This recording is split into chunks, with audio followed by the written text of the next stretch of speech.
вы должны понимать, что вот то давление, которое я испытываю многие годы, уже больше 10 лет здесь, во Франции, это именно с этим и связано, что политика Запада, западных стран еще не поменялась по отношению к диктаторам.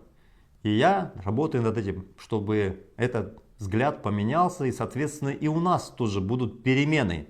Потому что если политическая верхушка будет воровать, а эти деньги Запад будет арестовывать, не давать им возможность инвестировать эти деньги на Западе, то вы понимаете, что эти люди, как Токаев, Назарбаев, когда будут красть деньги, они будут вынуждены держать его как бы в Казахстане или в таких странах, где все равно их в конечном счете найдут.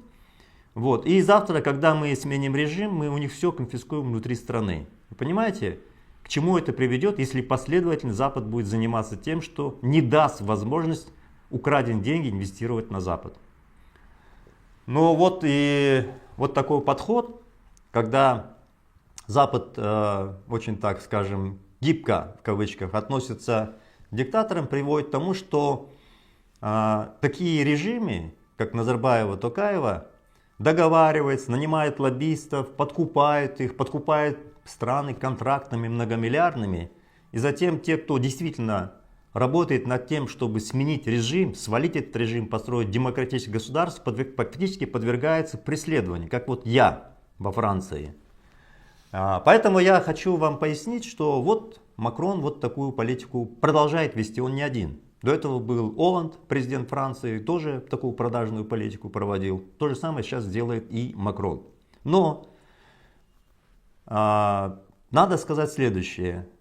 В связи с тем, что есть система сдержек и противовесов, в связи с тем, что политическая власть прямо не может приказывать судебной системе, то судебная система вот такие ошибки поправляет. Да, скажем, суды нижней инстанции вот таким закулисным формам давления подвергаются. Где-то я на нижней инстанции проигрывал, но когда доходил до более верхней инстанции, я выигрывал суды. Вот, собственно, я хотел бы как раз пояснить, чем отличается западная система от нашей. У нас беспредел, все подчиняется одному человеку. И, ну вот, смотрите, я живу во Франции и борюсь с правительством Франции, подаю на них суды, подаю в суды на прокуроров. И это длительная борьба, и она завершилась, в частности, мной победой 9 декабря 2016 года, после 3,5 лет борьбы в тюрьмах, я победил французское правительство. Но вы же понимаете, в нашей стране или в наших странах это невозможно. Любого человека загонят под асфальт и уничтожат.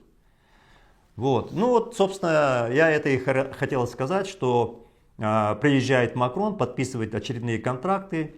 29 ноября прошлого года Токаев был в Париже и тоже подписывал контракт. И буквально через неделю французский суд отменил у меня политическое убежище.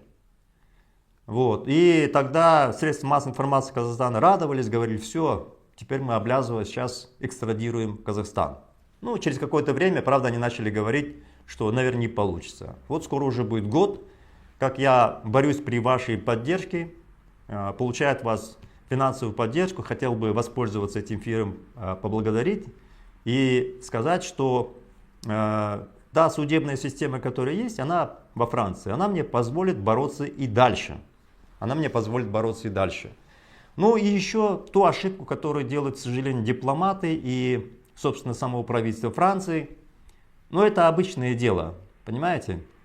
Вот когда наши люди говорят, они не заинтересованы, чтобы Казахстан или страны, там, где присутствуют диктаторы, чтобы они стали демократическими, потому что они якобы покупают наше сырье. Друзья, чтобы вы понимали, если Запад не будет покупать нефть, уран и золото Казахстана по, между прочим, по биржевым ценам, по рыночным ценам, которые эти деньги просто попадают в карман Назарбаева, Токаева, сдохнет, именно будет испытывать трудности экономика нашей страны, а не Франции или западного мира. Потому что нефти в мире достаточно. Америка номер один в мире добывает нефти, есть Норвегия, есть Канада, Австралия и так далее. Уран, за которым сейчас как бы едет Макрон, тоже добывают во многих странах мира, поэтому обойдется Запад. Это мы не обойдемся, чтобы вы понимали. Обратная ситуация, когда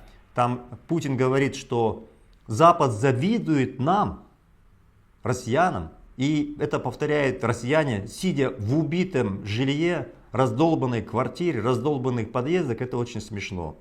Чтобы вы понимали, Запад проживет, а вот мы нет. Потому что телефоны западные, интернет западные, автомашины западные, лекарства западные, одежда тоже. И многое-многое, что мы имеем, западное. Поэтому Запад без нас проживет. И вот, к сожалению, Запад продолжает вот такую ошибочную политику. Как бы разводит с диктаторами, чтобы были хорошие отношения. А куда они денутся, диктаторы? Они и так будут в приемной сидеть, потому что зависит, чтобы западные страны покупали нефть, газ и все прочее в наших странах. То есть зависит не Запад от нас или от наших стран, а вот такие диктаторские страны зависят от Запада. Вот это реальная картина. Ну и, конечно же, вот такая двойная игра, которая проводится, я считаю, репутационно должна бить по Макрону, любому политику, любому западному политику, и это результат должно быть, это результат должен быть наших усилий. Я этим буду заниматься. Второе. Я хочу сегодня несколько аспектов обсудить. Это свои суды. Я обратился с обращением, подробно описал, что наша тактика должна быть следующая. Первое, мы должны атаковать режим. И я сейчас чуть позже поясню. Второе, это режим, безусловно, будет атаковать меня и продолжает атаковать. Макрон поехал сейчас, будет 1 ноября в Казахстане. И когда в прошлом году Токаев приехал в Париж, для меня пошли негативные события, отрицательные судебные решения. У меня отобрали убежище. Теперь Макрон летит в Казахстан. И ясно, что до 10 ноября выйдет негативное решение против меня здесь. Это мне адвокаты мои сказали. То есть здесь экономические интересы воздействуют на суды нижней инстанции. Я буду еще подавать апелляции.